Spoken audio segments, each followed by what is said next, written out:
They say the apple doesn't fall far from the tree. This week's portion tells us that man is compared to a tree of the field. Just like a tree produces good, luscious fruit, offsprings, we do the same. And usually, like the tree, the apple doesn't fall too far from it. So too our children, if you put in the effort, you educate them well, they will not fall too far. There was a parent once wrote to the Rebbe and said to him that, he's having tremendous challenges with his children. He was a good parent, he was a good father, his wife was a good mother, and he's wondering why this is happening. Isn't it true that the apple doesn't fall far from the tree? The Rebbe told him that's true when there's regular winds blowing.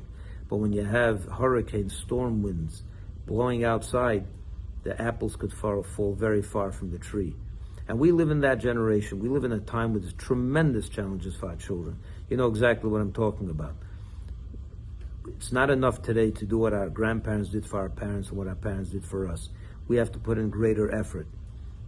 God gives us the ability. If He gave us these children and He put us in this generation with all these challenges, He also equipped us with all the necessary means and tools to overcome these winds. We're living in a time of a category 5 when we're talking about the anti-spiritual winds that are blowing outside. We have an extra measure of spirituality that our parents and grandparents didn't have. You can ask, how is it? Where is it? Where do we see it? It must be that way. Otherwise, God wouldn't put us through these challenges.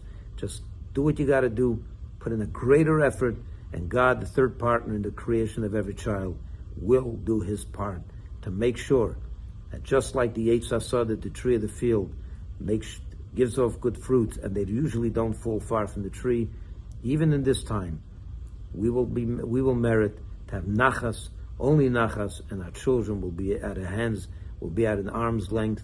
They're not too far from us. There won't be such a great generation gap, but this is dependent on us parents. We have to do everything we can, even more than we can, because this is a different time. Shabbat Shalom, and may you all be blessed with only nachas.